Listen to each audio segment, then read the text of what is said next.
Hashem.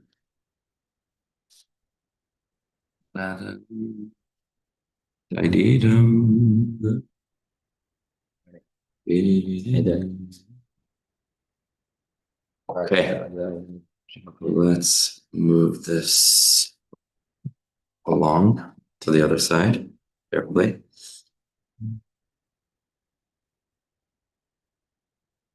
Okay. Maybe I'll try and pop it to work. Yeah. I'll be. Yeah. It's okay. Yeah. Thanks for reminding me.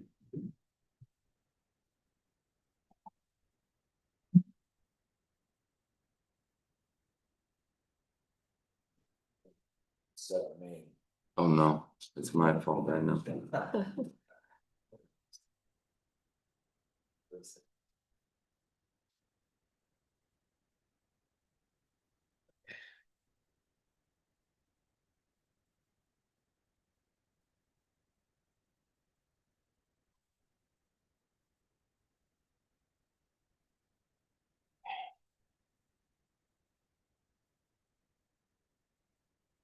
Yeah. Should we know how to get the participants back up to please?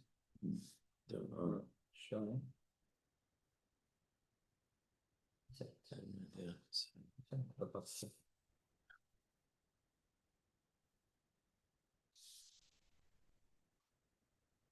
Baruch atah Adonai Eloheinu melech haolam shehakol niyeh b'dvarei. Okay, good morning, Good Erev Shabbos. Thank you so much for joining us. As we jump back into our limud of Sefer Likutei Moharan with Torah Samech Aleph, today's shir is sponsored as a zechus for Aaron ben Yochebed and Basa Blima Bas Yehudis Rivka Latzlacha Baruch Nisa Begashmis, as well as by Anonymous in Alabama, in gratitude to my humble self for spreading Rabbi Nachman's Torah, with earnest prayer that the increase in knowledge will help bring Mashiach speedily. Amen.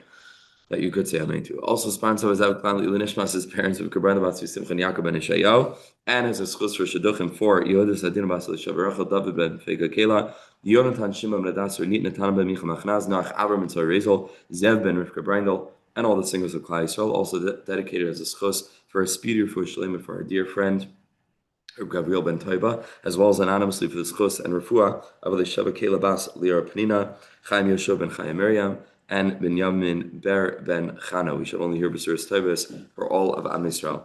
B'siyata d'Shmaya. So we continue with Torah Samech Aleph, and we've been talking about Mishpatei Emes, which is associated with Emunas Chachamim, or Mishpat Mu'ukal, which is associated with those who assume rabbinic positions but are not in a position of balance and of emes and of heart and soul and the consciousness of synthesis, like we spoke about, the Bechin of Daik HaDaimi, and the misplaced smicha and support of those who are not worthy has three consequences. We learned the consequence number one of our Kisvei Kodesh being denigrated and our inability to learn our writings and the need to study the writings of the nations of the world exclusively, right? And seeing our tradition through their lens as opposed to seeing them through the lens of our tradition. That's one of the consequences. The other consequence is that Klal Yisrael ends up being pushed out from the places where they were prior, and now they're in other places, right? Where it's not a bechina of avir to Eretz Yisrael. And on account of that, so then we lose touch with Soida Ibor. And the Rebbe had seen, like we learned yesterday, all of these three elements hinted to in the Gemara in Ksubis, where the pasuk says, "Vayisi yadi al hanavi machayz ma'ashav b'soid ami layu v'ksabeis Yisrael kasevu v'al admas b'nei Yisrael yavayu." And the Gemara there darshins that these three parts of the pasuk are respectively referring to Soid HaIbor and to Ksiva, which is Smicha, and Kimashmai, coming to Eretz Yisrael. And so you see over there, all of these three things are linked, are bound up together, and are lost on account of smicha that's given inappropriately. And we learned yesterday, toward the end of this year, about the tikkun for this, which is the aspect of mayim.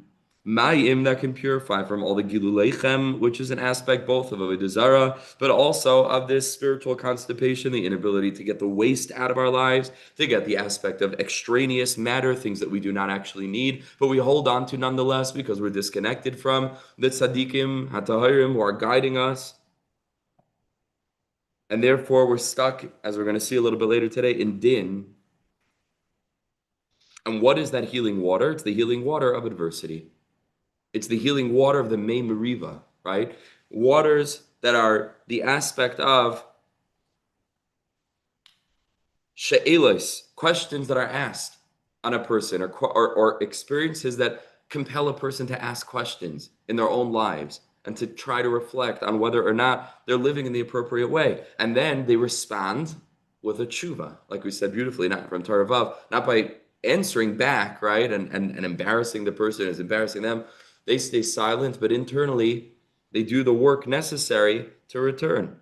And that produces, says Rabbi Nachman, Sfarim. What do you mean Sfarim? Sfarim, because the person who's in a state of Shailas Uchuvas is much more likely to be open to experiencing and exploring new Sfarim. He's a Mavakish Emes. He's looking for truth wherever it can be found, like we said at the end. Right? The Geula consciousness of it doesn't matter who wrote this, as long as the person's here, Shemayim, Hashem, Torah mitzvahs. Yeah, you might have something right to teach me in my Avodas Hashem. So it's not my derech. It's not my. I'm not. You know what I mean? Becoming a card-carrying member of this or that group just because I happen to be yoinik from their writings, and I can be malakit, that I can gain from what there is to gain there for me. And says the Rebbe, that means an increase in emunas chachamim, and that literally is the pasuk asay sfarim harbe ein kates. Be connected to all the sfarim of the world. And what will that heal? It will heal the valag harbe, the mockery of chachamim, which leads to yegias basar, which leads to living a life of waste. Okay, that was pretty much everything that we learned this week. And now we jump back in to the top of the left-hand column on page Amud Aleph. And says the Rebbe, Ulefi HaTshuva, Lefi HaMachloikis, Keinu Chayzer V'Shav, L'manas Chachamim. In accordance with the nature of the tshuva, which is in accordance with the adversity that he faces and what that teaches him about himself, so he further and further begins to allow emunas chachamim into his life guidance with bittul and anivus, and correspondingly nischadish etzloi sefer. He will discover new svarim because he's on the hunt. If a person realizes, wow, I mamish have a problem with anger, didn't realize that, I see what's going on, right? And somebody points that out to me, and hey, this is out of control. So then guess what he's going to do? He's going to start seeking svarim that address that topic. Nischadish etzloi sefer. All of a sudden he finds a beautiful sefer called Erech HaPayim, which goes on the Indian of anger. Lefi, I don't know if you ever saw the sefer, which is a likut of a teaching to the Hasidic Rebbes, and very, very beautiful. And all of a sudden that could be a Pesach for him. He finds a new sefer that in accordance with the adversity and the challenge, which is the sheila and then the tshuva that he gives, so then he finds new svarim that prior he is not interested in learning this sefer. What does he need the sefer for? He's perfectly fine carrying along with this quote unquote classic svarim. But now all of a sudden he realizes, no, there's avodah to do. There's more to Yiddishkeit. I have to be seeking and to learn more svarim. And these svarim that he previously laughed at become mamish his lifeline.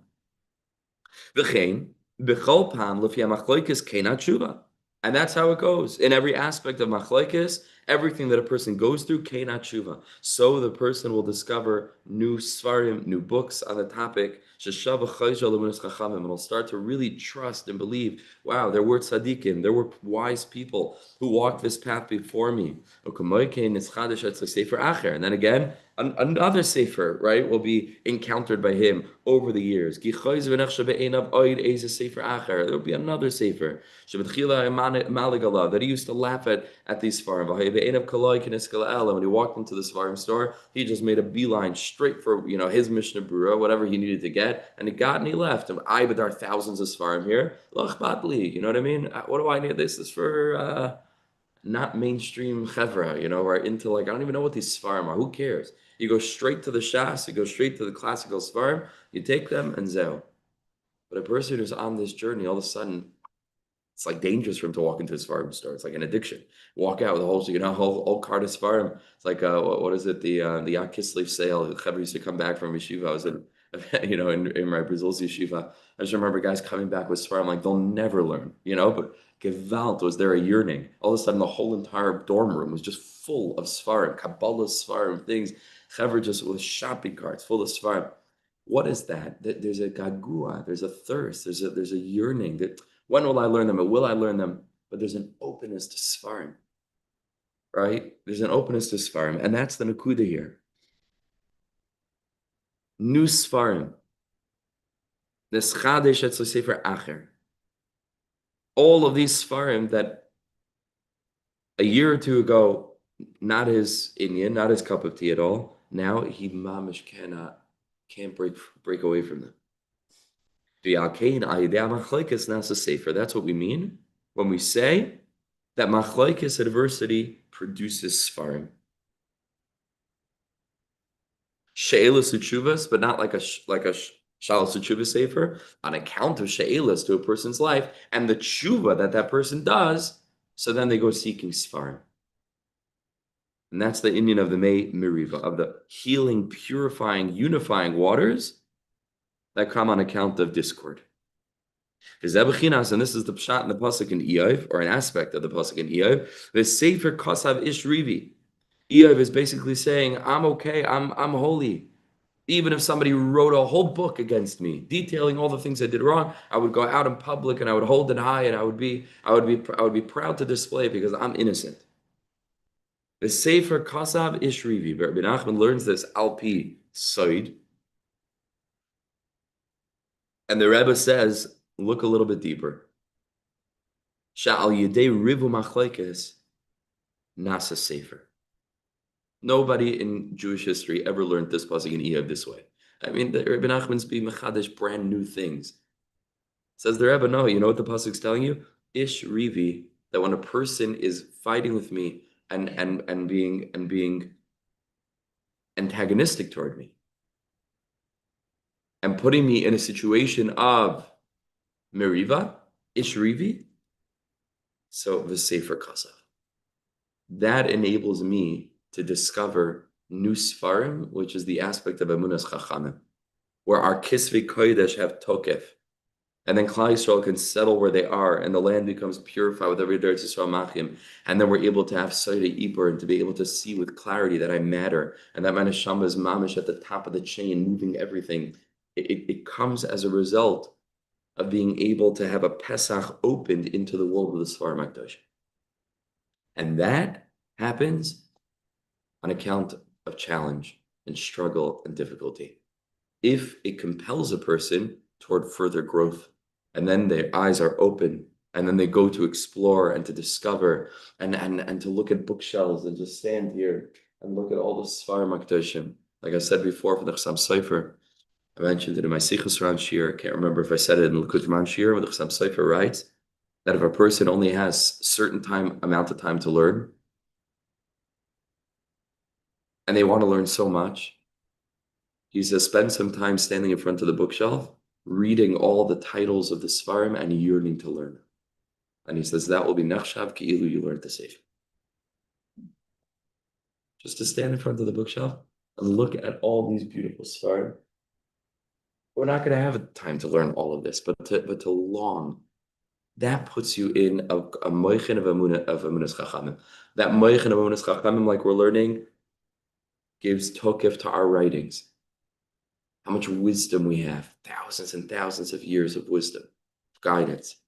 You need tzaddikim, right, to be able to guide you how to engage with those texts and writing in a healthy way, in a helpful way. But endless, infinite wisdom. And then, of course, that kind of yid is an Eretz Yisrael yid. That kind of yid appreciates Kedushas Yisrael. And Meechal understands that where Yidden live in an environment where Yidden are, it's B'chin of Eretz Yisrael. That leads to, if I'm here in Chutz La'aretz, and just by virtue of being around Yidden, there's an Avir Eretz Yisrael, Alachas Kama V'Kama, actually living in Eretz Yisrael. And then it leads again to the realization of just how precious we are as Nishmas Yisrael, that there's a whole maracha of the Olam HaGalgalim and the Olam HaMalachim and the Olam HaNeshamas, and we are mamish nichlal, as we're going to see in the Tzaddik Hadar, the Bechin of Evan Shasiya, that's moving this whole entire chain. Gefalt, life matters. But that's basically what the Rebbe is outlining here, this process. But it begins by going through a little bit of shvir. It begins by going through having a she'ela, like a big question mark in my life, and sometimes having questions in my life that I don't have an answer to, just not knowing. And then I have to do tshuva, have to return. The implication also is that part and parcel of tshuva is svarim.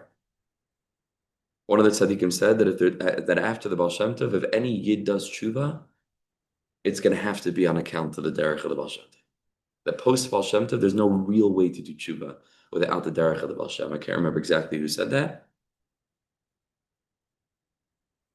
But like hayatachin, that a person's going to mamish transform their life without him encountering or engaging with a new sefer. Hayatachin.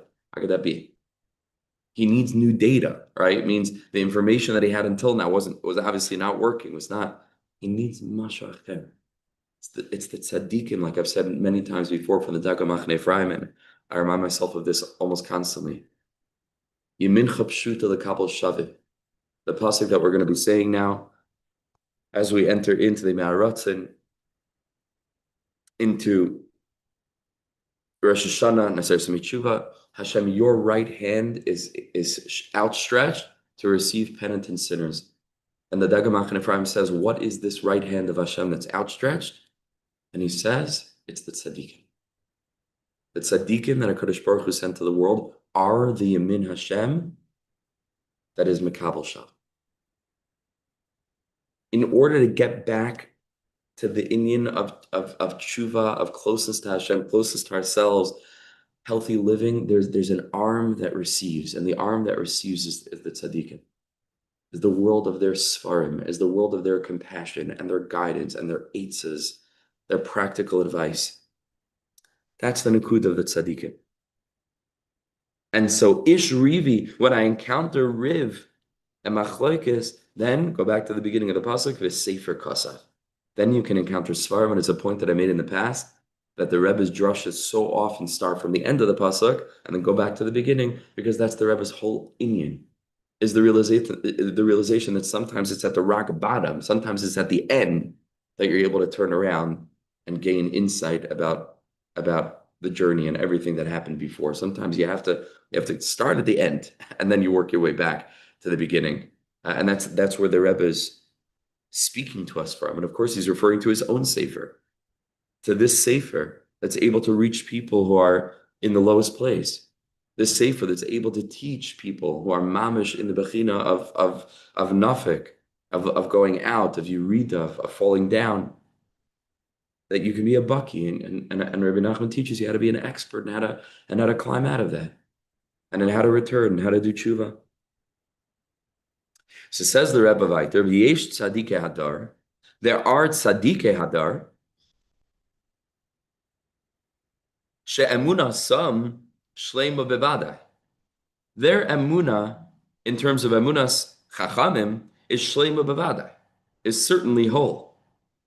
But by the same token, they have machlokes.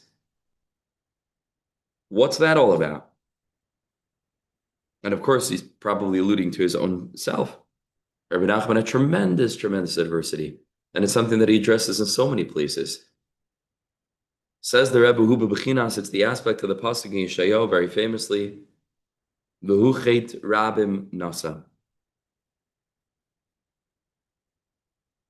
Generally, this is seen as a reference to Klal Yisrael as a whole, who in the context of there famously are referred to as Eved in the singular, all of Am Yisrael, and it's a metaphor that Klal Yisrael has suffered on behalf of the Umas Olam, and this is a very strong theological approach as to the suffering of Klal Yisrael, right, where Lahavdal Favdaz, the Christians, right, of course, use this parak as a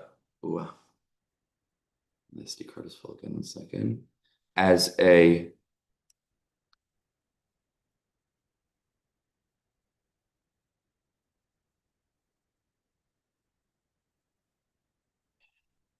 they use this as a source for their own perspective, right, on what Mashiach is. And they could understand that theologically, but when you abstract that out of one singular person to a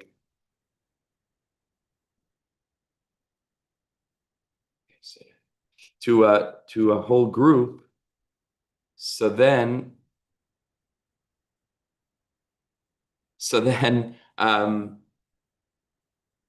that's more difficult for them to understand. They have to invent old theologies, right? Martin Luther and others, Shemesh Amirkov, the idea that Hashem kept his people alive and makes them suffer so that everybody will know how terrible they are and how evil they are and what they did, and they killed Mashiach. That's their whole approach. But the pasuk in Shayahu, on a simple level, in context, is speaking about Am Yisrael. That our suffering is precisely fulfilling what they believe the suffering of that particular individual accomplished. Why was his suffering any more significant than the suffering of millions and millions of Jews over all of Jewish history? Right? Isn't that more significant? Isn't that more substantial? Isn't that more? Because whatever they say about him individually is true in Chazal about Klal Yisrael more broadly. They misunderstand that, but there's something godly about our people. Child to HaKadosh Baruch Hu, B'nai B'char Yisrael. So many of the things that he said, even or is recorded as having said about himself, was taka true, but not about him himself, about his Jewishness, about Knesset Yisrael, of which he was a part. And they just heard his statements, right, and the Goyim, and they said, "Oh, there's something unique about him." Not the Yeshua Noitzri, right? The Christians. What do you mean? It's true about every member of Klal Yisrael, in a healthy way, not in an idolatrous way, right? In a nuanced way. But this pasuk on the surface is speaking about all the Klal Yisrael. But Rabbi Nachman over here takes the approach of some Mefarshim, and there are some Mefarshim that learn it this way, that it's actually speaking about individuals. Messianic individuals. And so the Rebbe says over here, there are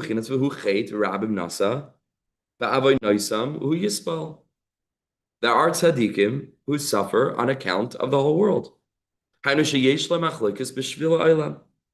machlokes upon him, not for his sake. He doesn't need to do tshuva. Yehudis emunas chachamim is whole. Rather, it's b'shvil ha'olam. It's for the world. Kapara for the world. And on account of the machlokes that he experiences, somehow he's bringing about tikkunim on account of going through what he's going through on behalf of the Hamoinam, on behalf of the Klal. V'yesh, but there's another category. Sheyesh aleim machlokes. There are tzaddikim that have machlokes against them. Is a very interesting approach. Machmas on account of not that they don't have emunah in other chachamim or emunas chachamim in general, but machmas she'ein lahem emunah ba'atzmon, because they don't have emunah in themselves. They have emunah in other tzaddikim and other chachamim, that in the institution and the idea of chacham, they are chachamim, but they don't have emunah in their own selves. They don't believe in the chiddush Torah that they're mechadesh. We spoke yesterday about Erbelsky, right, about having chiddushim and being willing to paskin based on them. Mishpatei emes. They don't have this belief that HaKadosh Baruch Hu has incredible shashua from their chiddushim. On account of this, that they do not have emunah in their own chidushim, So they stop coming up with their own chidushim. They say, what's the point? Why do I have to increase more Torah? Like add my own little 2 cents. Halavai that I should spend the rest of my life just absorbing what other people say. Why do I have to spend time trying to find my own a way through the sugya? Which, by the way, is a pretty strong question, right? Imagine a person puts time into trying to figure out a mahalech. What do you mean? What are you doing? Well, there were geniuses, tzaddikim, gedolim, neiroim, atsumim, ma'od, for tens and tens and tens and tens and tens of generations whose svarim are available. Like, don't you think that it's a better usage of our time to explore what the Rabbi Akiva Eiger said on every topic, and the Chassam Sofer that we quoted earlier, and so many others? Like, what's going on here? And of course, that's not a mahalach, because of course, every single neshama was sent down to this world to be moisif their own chelik in Torah, v'sein chalkeinu b'ser sefer, which has a dual meaning, right? Not just to give that our portion in life should be in Torah, but give me my chelik in Torah. Every person has their own chelik in Torah. Ein adam lo'em Torah lo b'makam sheli b'chafetz. Or Cook learns that this is one of the meanings of Torah lishma, is l'shem hey. And hey is an aspect of the chamishichim she'Torah. To learn Torah with the intention of adding to the Torah, to be megadol the Torah. L'shem hey, l'shma. So all of us need to believe in our chidushim, need to believe that we weren't sent to this world just to onboard from previous generations. We have the privilege as unique neshamas to identify aspects of the Torah Kedosha that no tzaddik in history ever encountered. And the fact that that's still possible is totally miraculous, right? When the Torah has been studied continuously for thousands of years by the most brilliant minds. It's hard to know, an exact number of people that would fall under the geder, at least in some way, of Talmud Chacham, over the years. For sure, millions, at least. How many millions? Millions and millions. Billions? I don't know billions, but millions. And that some simple yid in 2026, after a shir, can come over and give a ha'ara about flushing toilets, not that he's a simple yid, but that just came to mind, right? That nobody ever thought of before. But it's a pele. The Torah is endless. Like Shlomo Melech says, "L'chol davar isi kates." Everything that I encountered had a definitive boundary. But the Torah is endlessly deep.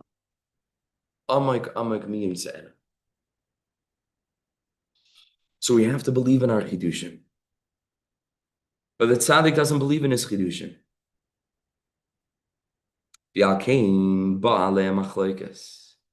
And then he bumps into adversity. And on account of this, they return and do tshuva. And then their chidushim start to matter to them again.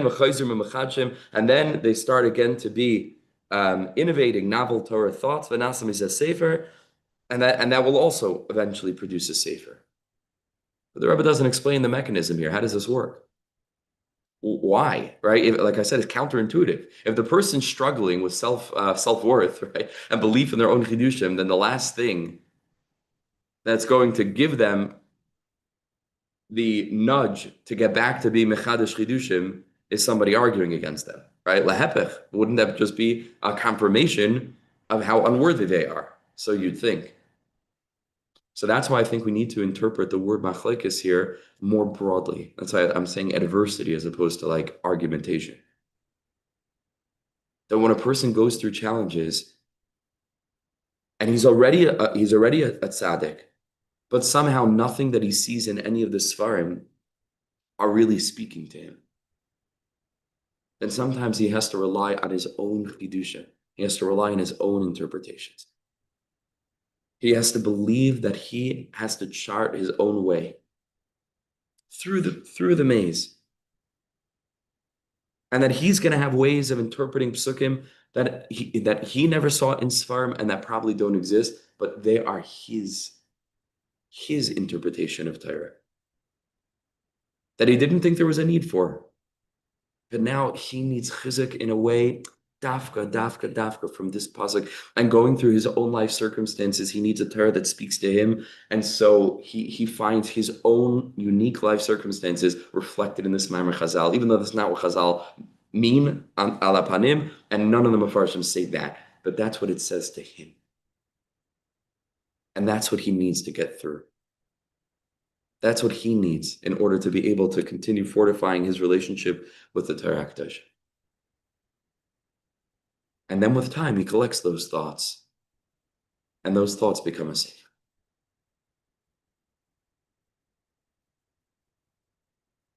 On my tiny level, this is certainly true for me. It's certainly true that it's on account of my journey and my challenges that I felt compelled to really kind of chart a course in my own way, through my own learning and piecing things together in perhaps a unique formulation, a cluster of concepts that is meaningful to my personal neshama. If it resonates with others, beautiful. But then bit by bit, as I go through life, this lesson that resonates with me, not because I saw it somewhere. And that's why, again, forgive me, this could be unorthodox, whatever, I don't care. But I Dafka didn't look for haskamas for my books, From My Heart to Yours, which are collections of my own writings.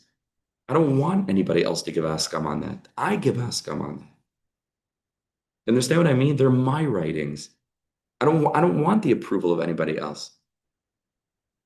If I get the approval of anybody else, then they're not mine anymore. Then it means these are standard thoughts, and I sign off on them. They're mine. I take acharayos for them. They come from my own neshama. They're not, again, a person wants to accept them or reject them, that's up to you. But they come from me. We have volume 2 coming out, but that's just Hashem in another couple of weeks, probably. These are thoughts that are the product of adversity. They're the product of struggling with the problem of evil and difficulties in life and unique circumstances that have kind of forced me to find new ways, think new thoughts, mine my own life experiences for lessons that are relevant for me in that moment. And then I write them down, mostly for me. And then it becomes a sefer. And then if it helps other people, if the only thing that it helps other people do is to say, if he could do that, then I could do that, then I'm mamish succeeded. Because that's the point. Because everybody ought to be writing such a sefer. Because everybody ought to be really thinking in that way, to think, novel thought, try to find meaning in your life experiences. Something meaningful you heard, something meaningful happened to you, some idea that you had, write it down. I tell people all the time, write down your chidushim. Respect your chidushim. You might say something that nobody else ever said and nobody else will ever say. And that's your chelik in Torah. V'nasim is a sefer. And sometimes, says Rabbi Nachman, there's a sefer lamala that's born.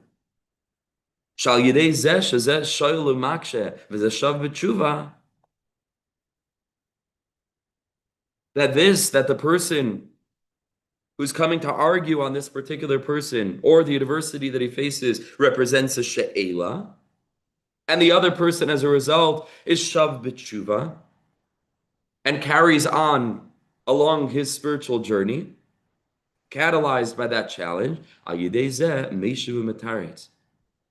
And this, it becomes the answer and justifies the question and the challenge, because look how much I grew from this.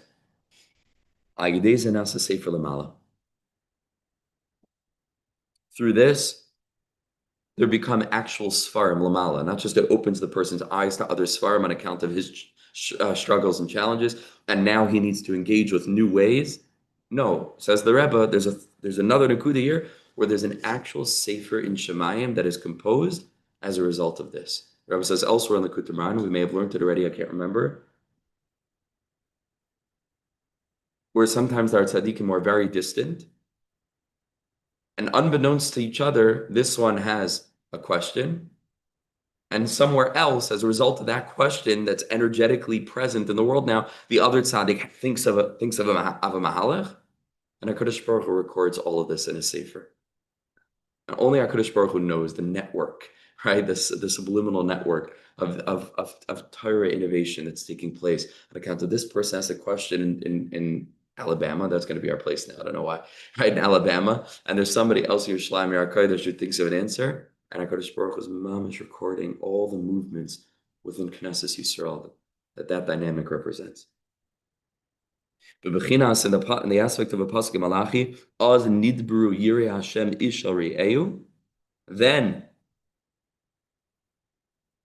Yirei Hashem will speak one person to his friend, Vayakshav Hashem vayishma, and HaKadosh Baruch Hu will hear and listen, v'yikasiv sefer, and he will write a sefer.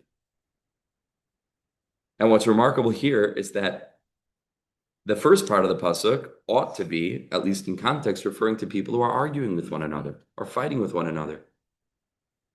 And how does the pasuk describe them? Yirei Hashem and Ish'el Re'ehu. Person to his friend, which is a strange thing. Again, right? In context, what does the Rebbe means to say? When there's machlekes, HaKadosh Baruch Hu makes a sefer out of this. But look how the pasuk says it. What do you mean machlekes? It's all reis. And that goes back to what we said about mayim, right? Peleg alikim ale mayim, plukta, fighting, mariva. But on the other hand, there's nothing more unifying than water. Because you realize that the pluktasa, that the fighting, the quarreling, the adversity, the challenge, the stuckness, the coming up against the brick wall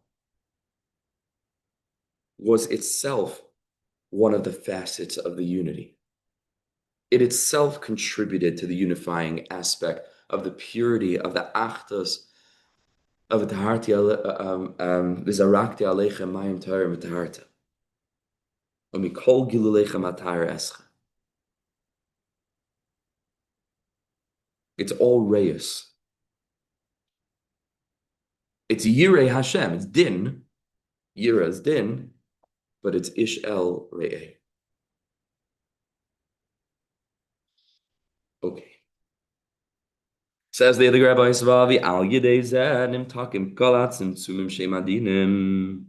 On account of this, all the tzimtzum, all the din is sweetened. Any place where there's a blockage, where there's restraint and constriction, it'll all be sweetened on account of this. On account of amunas chachamim,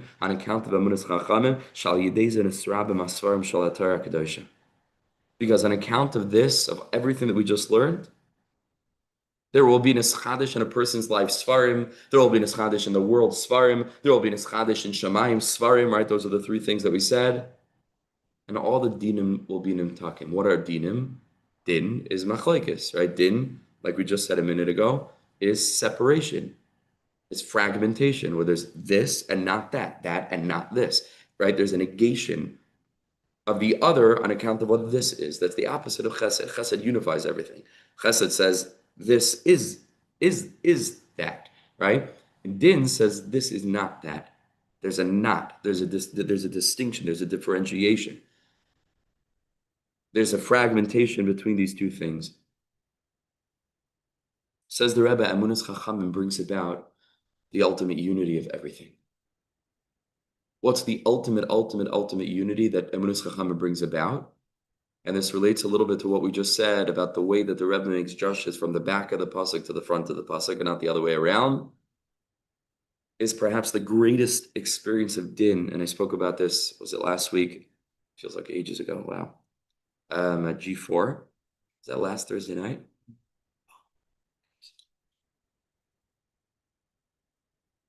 I spoke about this there. Really kedai to hear that recording, at least the end, the Torah part. Something very special I never shared before. I said over there that the biggest Indian of din is in time, not in space. In space, we encounter din all the time because this table is not that chair, and that chair is not the ceiling, and that ceiling is not this cup of water, and everything is distinct. But the most devastating form of din is when I cut off my past from my present from my future. Where all those things are separate. My past was dark and dismal and terrible. My present, I'm struggling, and the future is going to be awesome, right? That's din. It means I'm separating those three things. What tshuva does is that as a result of the awesome future that I believe in and that I'm yearning for, I am able to transform my present, which allows me to access a level of consciousness that looks toward my past and recognizes that all of that was part and parcel of this very journey. It's tshuva me'ava. Everything is unified. Everything is one. There's no chiluk. There's no separation. There's no desire to get rid of my past. No, it's the kupa shel shratzim tliyim by me'achayrav that makes us ra'i for Malchus Beis David. That makes us ready to be messianic souls. That makes us ready to be the bechina of ani reichev al chamar because we're humbled. The bechina of anavim igi azman geulaschem ve'im einatem aminin. Because we can't believe it because we're so humbled, because we're so simple. And he says, daika, because ve'im einatem aminin ru'u be'aretz shezereh. It's dafka because you don't think you're worthy, which is a result of having gone through everything you went through. That daika. Now you're the kind of people that discover svarim and discover tzaddikim and discover most elevated, broad-minded, expansive ways of thinking. You change and you help others change.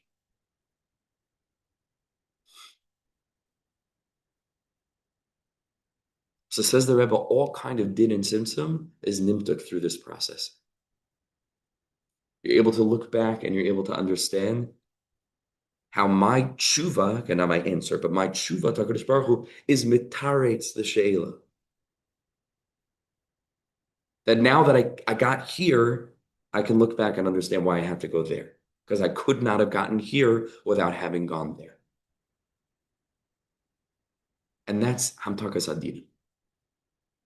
Is that clear? Do you understand that, right? That resolves the rupture between the past and the present. Because all of a sudden, it's one flow. It's one mahalach. I leave the Indian of squares, where each facet is at a 90-degree angle, and they'll never see each other, and you cannot see that they're part of one.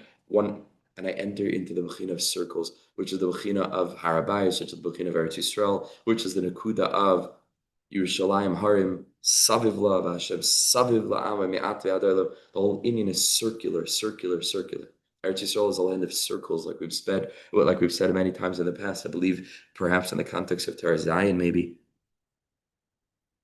we spoke about squares and circles. We also had it later on in Igula Veribua de Legav. We spoke about Rabbi Nachman's Kiddush cup, if you remember. Right at the bottom is a square and the top is a circle. The Indian of circular energy, which is tshuva energy, which says, what do you mean up and down? Right? It's all homogeneous, all one. It's all echad. It's all echad.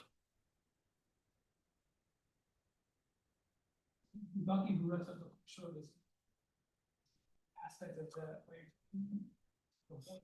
it's not knowing how to do tshuva, but getting bucky and sure. Bediuk. Nachon. That is the Bikiyas of Shaiv, or part of the Bikiyas of Shaiv. Right? Part of the Bikiyas of Shaiv is the ability to realize that I am where I am, but HaKadosh Baruch Hu is at least potentially to be discovered here. Doesn't mean, or Nachman doesn't mean to say, no, HaKadosh Baruch Hu is with you, so then I will never move. Right? I'll stay where I am and everything's good. We've spoken about that a lot also. Got to balance that out. That's why everything has to be in tension. Baki Baratza is pulling against Baki B'Shav. Baki B'Shav is pulling against Baki Baratza. But it means to say that I need to be aware already prior to tshuva that tshuva is possible, and that once going on the tshuva journey, that will retroactively recontextualize what I'm going through right now in the moment.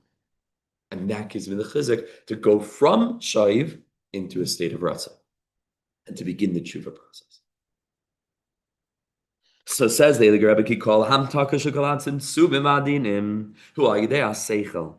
Because if you want to know how to sweeten din, the kinds of dinim that we were just discussing, a fragmented mindset where I think that part of my life was a total waste, and I feel like a Russia, And now maybe one day I'll be a tzaddik, but wow, all those years I wasted. That kind of thinking. That simsum, I'm sorry, the tikkun hamtaka for that simsum and that din is al yedei seichel. Because the Zohar Kadosh says, ki kulam b'machshava is beriru.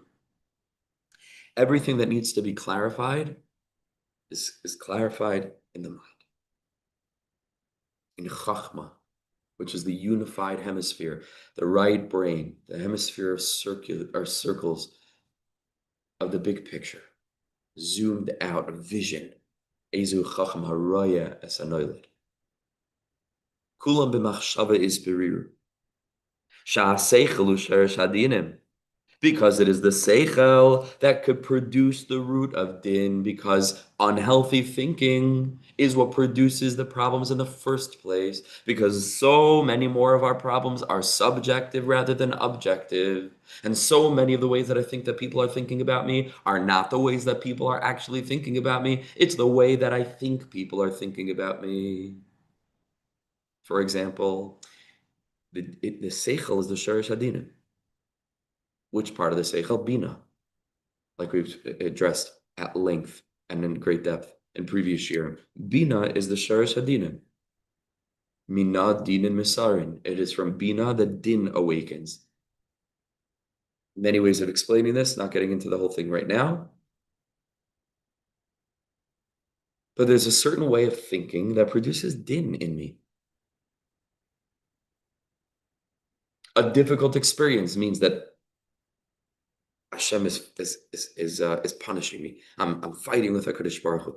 I'm frustrated. I am in resistance to what's happening in my life instead of flowing with it. Where does that happen? That happens in my seichel. Why? Because just as easily can have a person who's in those same circumstances, and on account of healthier thinking, his whole experience of that is legamrei acheret. Legamrei acheret. Lehepech, the thing that to one person causes anxiety and stress, to the other person is a reason to dance and to be happy. Because that person has achieved the madrega to realize that HaKadosh Baruch Hu does not do things to you, he does things for you, period, 100% of the time. And that this is what's happening in my life. Thank you, Hashem. What a privilege. Got into a car accident. Thank you, Hashem. Again, these are extraordinary madregas, right? But what's the chilik between that guy, right? And we all know people like this, right? We all know people like this. They are rare, but we all know people like this who things happen that are annoying that to somebody else would mamish make them frown. And to them, they're chilling. They're totally fine. We all know people like this. What's the chilik? What is the chilik between this guy and somebody else? What's the difference? And the answer is the way that we think. To one person, their thinking is in a way of emunah and in a way of clarity and consciousness. And to the next person, they're in a mindset of din. Adversity, din, fragmentation, gvuras, resistance to what is. And that's not circumstantial. I want to make that clear. It's not objective, because if it was objective, both people would respond in exactly the same way. It is subjective. So it's hard to come up with a mathematical formulation for exactly what percentage, of life is like actually objective, 100%, got to be that way, and how much is in the mind. But I think without a doubt that it's a majority. That a majority of what we experience is happening internally rather than externally. And that's what Rabbeinu HaKadosh is saying over here. Sha'aseichel hu shorish hadinim. The din that we experience starts in the mind. And therefore, v'sham nimtakam adinim. If you want to fix up things in your life, it's not sometimes a matter of actually fixing things up circumstantially. It's working on the way that I see things. It's working on my consciousness, on my seichel. Ke'ena din nimtak el b'sharshay, because obviously you cannot fix a problem when you only treat the symptoms. You have to go to the core. Holistic healing, got to go to the core, not just putting a band-aid. So if this is where the din begins, then this is where I need to go to fix the din. Different way of thinking. Every thought that is a maladaptive thought, that is an unhealthy thought, has a particular tikkun, a particular perspective that can help me reframe that thought. Shemisham sharsha, that addresses the din that emerged at the root in seichel. And so every single aspect of tzimtzum and din, there is a corresponding seichel, a corresponding hasaga, a corresponding teaching, a corresponding moichin that's going to be the hamtaka for that din.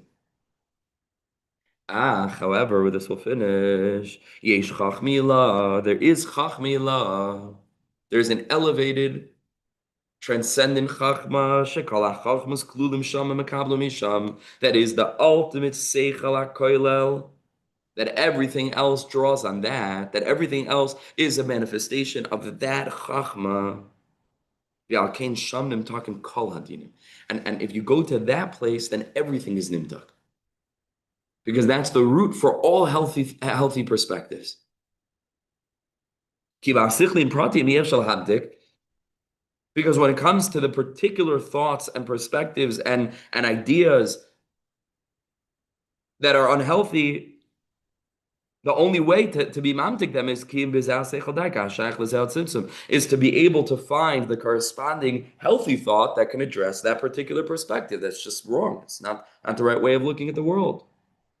Shehu Sharshai, which is the aspect of its shirish. But when a person goes to chachmila, where all healthy thinking emerges from that place, in that place you have the fixing for all tzimtzumim. What is the chachmila? You look at the Sfarim HaKadoshim, Talmidei Abesht.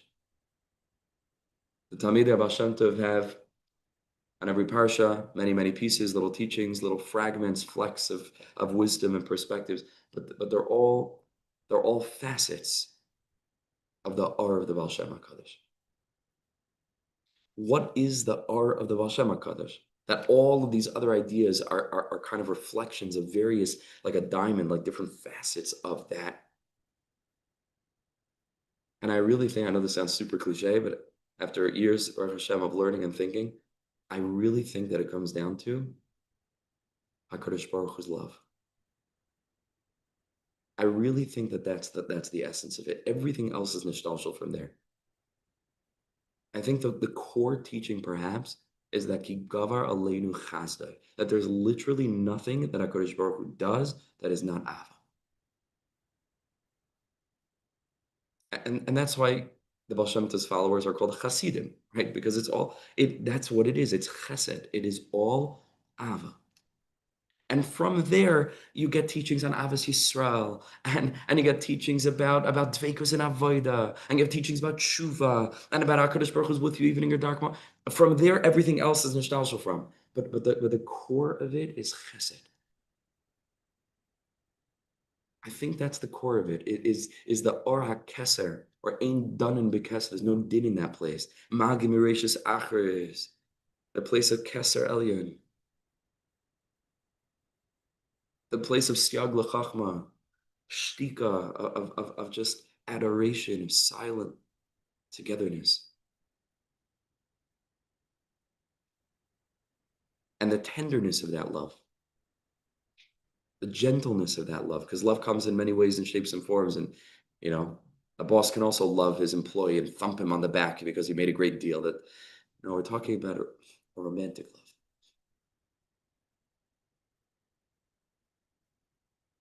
I think that's the seichel hakoil, and that heals everything.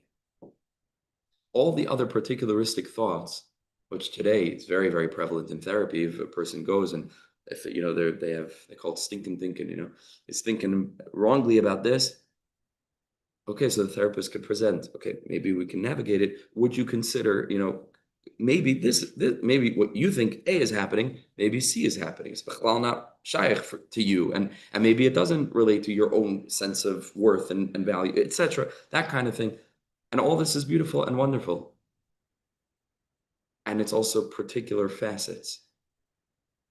But the thing that mamish heals, which as of yet therapy is not really capable of communicating because it's got to stay secular. It's kind of, so the therapist is not allowed really, to kind of like put religious perspectives into the space. Certainly not to, not to kind of like try to push an agenda. But the thing that's the most healing of all is that a human being should know that there's a creator who created him out of love, and that every single thing that happens to him is love, and he's beloved in an absolute way.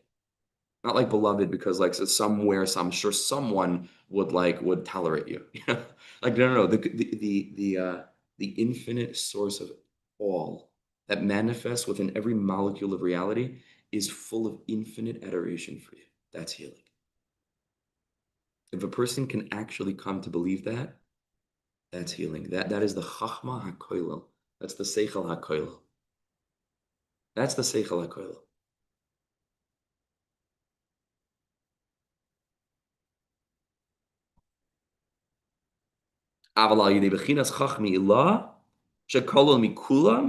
When a person can access chachmila, shamnim takim kalatzim sumim v'chol adinim kulam. All of the adversity, everything that a person goes through, all the meriva, it all ends up being mayim tahir. Mayim tahir. Peleg elikim mali mayim. The may meriva.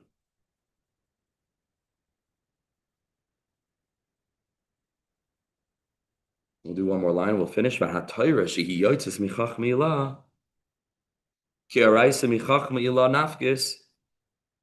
Torah emerges from the place of chachmeilah, but you cannot access the chachma of the Torah Kedusha if it doesn't have shleimus. What's shleimus haTorah? So what is the shleimus of Torah? Torah SheBaal Peh. Shleimus haTorah is Torah SheBaal Peh. Because you cannot have the shleimus of Torah without Torah SheBaal Peh. Therefore, through all the svarim that we made reference to, the sefer that becomes available to the person on account of his own humility, where he starts to look at other svarim akdoshim that he never would have accessed previously, and the sefer that's produced in Shamayim, and the sefer that's produced out of his own life, all of these svarim that are renewed, that are brought to the world on account of adversity, sefer kasav ish rivi. That on account of Ishrivi, on account of quarreling, the Sefer Kasav that produces Svarim, the Bechinas Asai Svarim Harbe Inkates, where a person encounters many new Svarim and new insights. That is the completion of the Torah Kedusha. And then the Torah is the aspect of the luchas that are made out of stone. And it receives a glimmering illumination from the Evan Shasiya, which we know, Chazal say, Kimimenu Hush Sasa Olam. Everything else extends from there, and we're going to learn about Hashem on Sunday morning, the way the Rebbe is going to tell us that everything in the world is included within the Evan Shasiya. But in order for the Torah Kedusha to become accessible, and for the seichel of the Torah to shine, I need Torah SheBaal Peh. What's Torah SheBaal Peh? Tzadikim. Emunus Chacham. What's Torah SheBaal Peh? My own insight. My contribution to Torah SheBaal Peh. The Torah of the Shechina Kedusha. The Torah of Klal Yisrael in Gullus, going through what they went through, having to navigate challenges and difficulties, and somehow bringing out the Torah that's latent in life, in the good, the bad, the ugly. Not some idealistic, nation wandering around the desert. Klal Yisrael is very beautiful, but it's not. It's minutak legamri min hamatziyut. It's totally detached from life. Torah SheBaal Peh, says Rav Kook right in the beginning of Arsa Torah, in that first piece, revolutionary sefer, that sefer. Right in the beginning, he says, Torah SheBaal Peh, kfar yardim anu l'chaim, or something like that, some lashon like that. We've descended into what he calls the tzinar hasheni, a completely different energy, and that's Torah SheBaal Peh. That's life itself. That's life itself. And that's why we need compassionate tzaddikim who can guide us through the ups and downs and the ins and outs and the challenges, and to help us access this realization that yes, there are she'elas, but through my tshuva, I'm going to be able to be metaretz. I'm going to be able to contextualize. I'm going to be able to be mamtik the din of my past. I'm going to be able to say, yes, there's meriva, but that brings to the mayim. Yes, there's a bechina of nidbru yirei Hashem. There's quarreling, but it's ish al ri'ehu. It was really friendship the whole time. Vayakshav Hashem vayishma vayikasiv seif. Wishing everybody the most beautiful Shabbos up ahead. What a privilege, a whole full week of learning.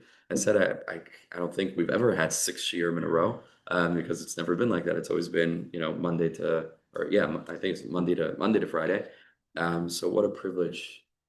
What a privilege. Ashreinu, we should be zechut to absorb these teachings, really reflect on them throughout the day, and to come up with our own chiddushim and to share them. And looking forward to jumping back in next week to see out to the Shema on Sunday morning. Yashir